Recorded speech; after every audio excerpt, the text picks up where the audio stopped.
Let us look at some of the changes that we have done to a motor nerve conduction program. Many of the changes will also apply for sensory nerve conduction, F wave, H reflex, and so forth. I have already performed a motor nerve conduction study in the ulnar nerve. I will start describing the changes by starting from the bottom of the screen where we see the function keys.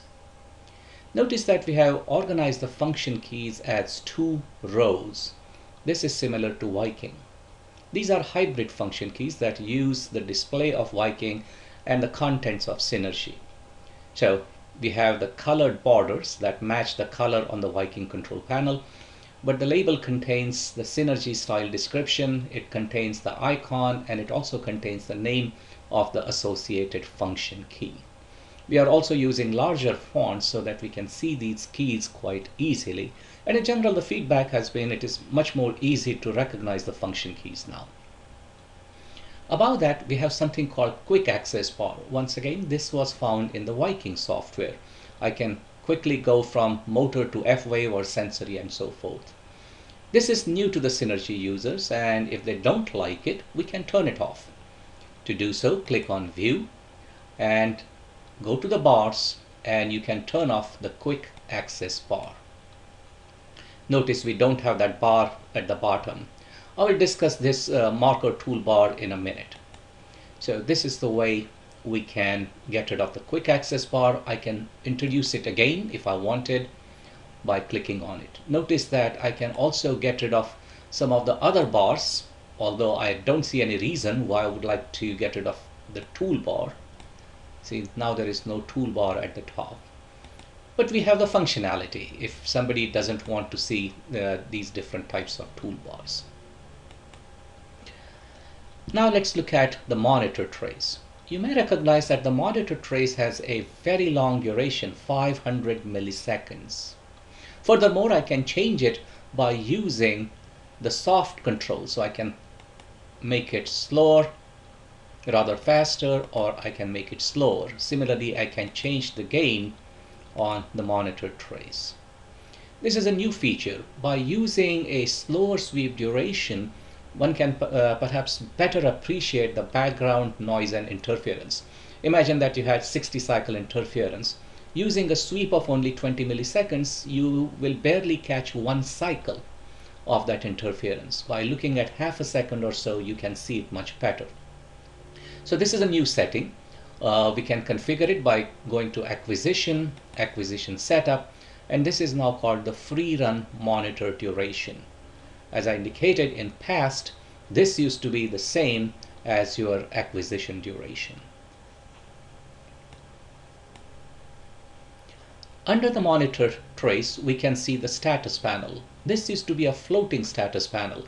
Sometimes it would be over here, then you may move it in the top and then it would stay there, and it interfered with the display of the result table or the traces. So now we have managed to fix it or lock it, dock it. Here is the way we can undock. Just right click and undock. So this is the old style control panel that we have. I also have a marker panel. I'm going to show how to manipulate these. So I can place it anywhere in the window, over here or here, and then I can say dock it to the bottom. So now it is docked to the bottom, or I can dock it to the top. So now it is docked to the top of the trace. So this is a very simple way of making sure the status panel doesn't interfere with the traces or the tables. Here is my marker control panel. I'm going to undock it. So now this is freestanding. Let me get rid of it. That's my default setting. I can undock this and perhaps put it over here. So you have full flexibility of placing these marker toolbars or the status panels at the top or bottom of trace areas. You cannot put them at the top and bottom of the result table. The same strategy also applies to the quality monitor or the live play panel when we talk about needle EMG. So this is a new feature that will make the display a lot more clear. Now let's look at the trace area. We have soft controls to change the gain. So I can reduce it like this. I can also do this from the control panel. And I can also change the sweep duration. I can make it faster from soft controls, or I can use the controls on the control panel. Both options are still available. You will notice that we have buttons over here. These are the rollback memory buttons. So this is very similar to Viking.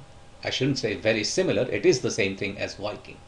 So you can place your mouse on the desired trace and select, or I can come over here and select this as the trace over here. Let's look at some additional icons that we find in this window. At the bottom, we have the icon to maximize the trace area. In past, we did this by double clicking in the top border. So we haven't removed that functionality. We just added a few more things. Here is an icon that will allow us to superimpose traces. So this is a triangle going down, triangle going up. They are meeting together, indicating that we are pushing traces together. So this is superimpose. And if you want to separate them, now the triangle is pointing up and down. So this is how we can unsuperimpose traces. We certainly can use the function key that we have available over here. Again, we haven't taken away features, we have only added new ones. Then we have an icon over here that looks like a donut, and this is used for configuring the screen. So let me click on it, and you will find three tabs. The first tab is the trace depth, which indicates how many traces can we display on the screen at a time, and that is set to 5. Previously, we had to click on view, trace area, setup, and so forth to make this change. We can also display cursors, but they are not used in motor nerve conduction, so I will not discuss them over here. I will review them when we talk about the F wave or the H reflex. Then let's look at the labels. So we can show the labels of muscle and nerve labels. This is the label that typically appears at the top. But this area is also used by the traces for the rollback sweeps, and because of that we are not able to see the muscle and nerve label trace. Here are the other labels that we can use. The trace label, which is the wrist, below elbow, above elbow. The trace duration sensitivity, which is shown over here. And the stimulus intensity that you can see below the trace. And here are some of the additional functions, whether we want to hide traces that are not being used. Again, this is coming from the old Synergy software. We'll look at the show average input, which is a feature in sensory nerve conduction where it is most useful, and the rollback sweeps. So let's say I'm a hardcore Synergy user. I don't want to see these buttons at the top. I can turn off the rollback sweeps, and let's see what happens. Now I can see the label and I don't have the rollback sweeps. So that's the way you can configure the display. I believe most people will find it useful to show the rollback sweeps. And then we have another tab which is called grids. In past, we always used a standard 10 by 10 grid to show EMG waveforms in Synergy. And as the displays have become larger and their aspect ratio has changed, the trace appearance also changes. So in order to get the same appearance on different systems, we have added the feature to change the grids. So we have grids along the Y and grids along X. X is the easiest. We can say always used 10 divisions. So if I do this, I have 10 divisions. Even if I were to maximize the window, I still have 10 divisions. So this is the fixed 10 divisions. I can use fixed 20 divisions. So now I have got 20 divisions. Even if I have to maximize, I have 20 divisions. So this is simple, straightforward. And the third option that we have used as the default is use 20 divisions when area is greater than 75%. And this 75% can be changed to 80, 90 as appropriate. So if I click on OK, right now I'm using barely 50% of the display area, so that's why I have only 10 grids. But if I were to maximize it, now I will get 20 grids. This is particularly useful when we are looking at the nerve conduction study, rather the needle EMG waveforms. It's not that important in nerve conduction, but the implementation is exactly the same. Now let's look at the grids along Y direction. So you can have a fixed number of grids. So let's say I want to have 18 grids. I will click on OK, and now I have got 18 vertical grids. Our default setting based upon appearance and everything is 15. Another method would be to use a dual grid. We can either have 10 or 19 depending upon the aspect ratio. Let's see how that looks. So now this looks a very nice square grid, and I have 10 by 10, but let's say if I were to compress the window, now I have got more grids vertically, because if you look at the aspect ratio, the width is much less than the height. So this is the way you can adjust the number of grids. And the final option is to keep it dynamic, 2 by 3.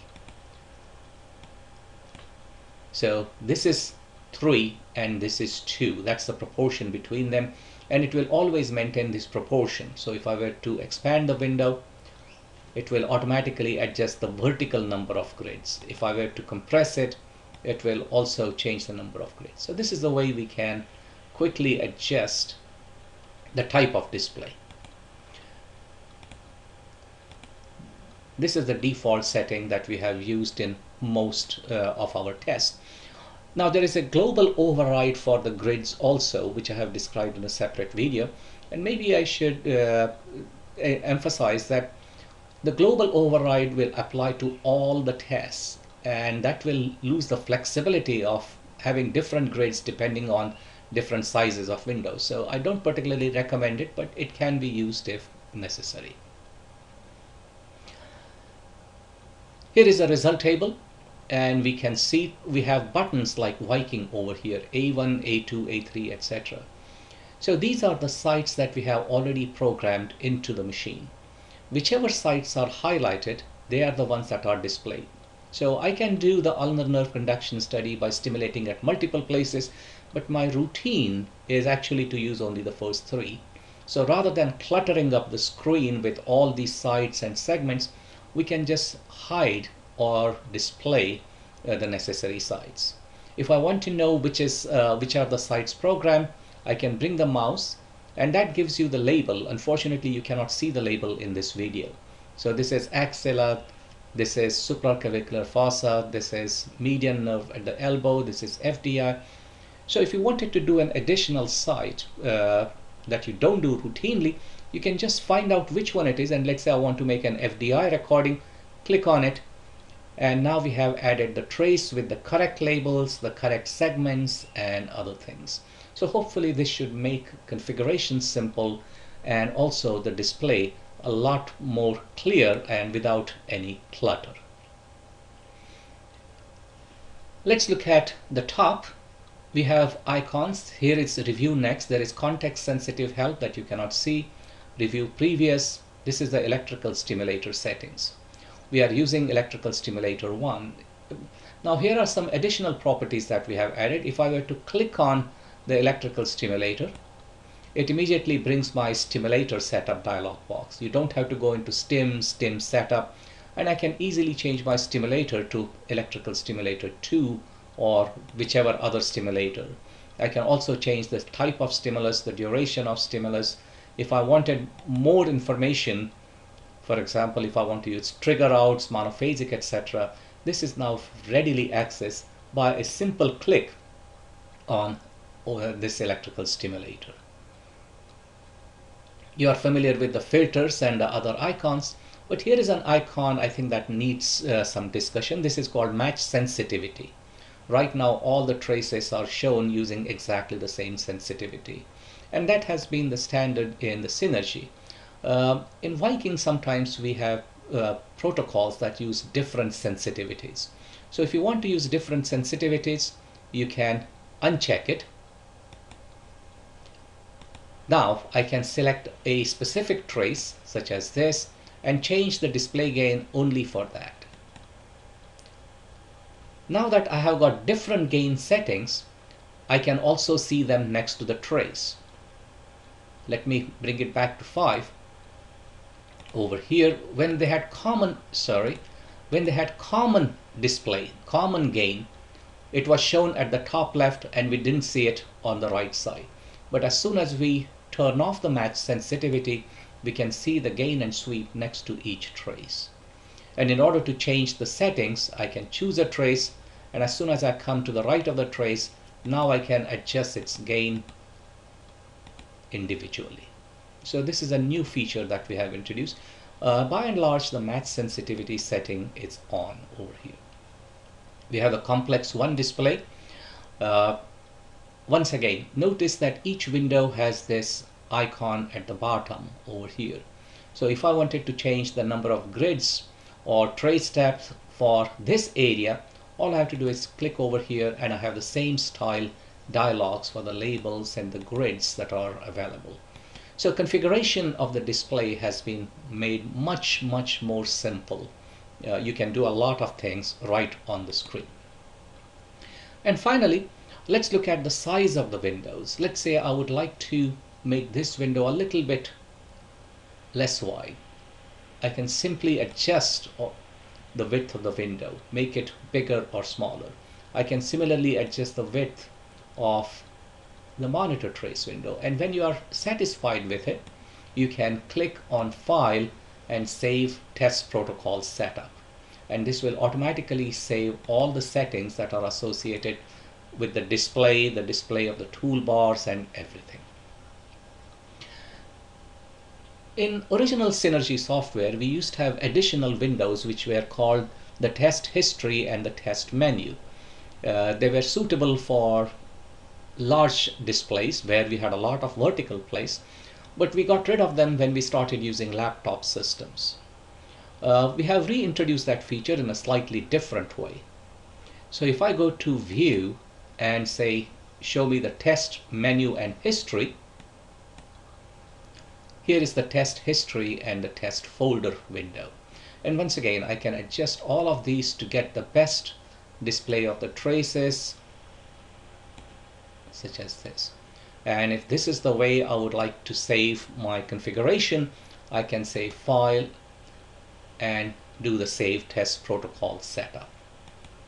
So this brings in some of the old features of the Synergy back into the system.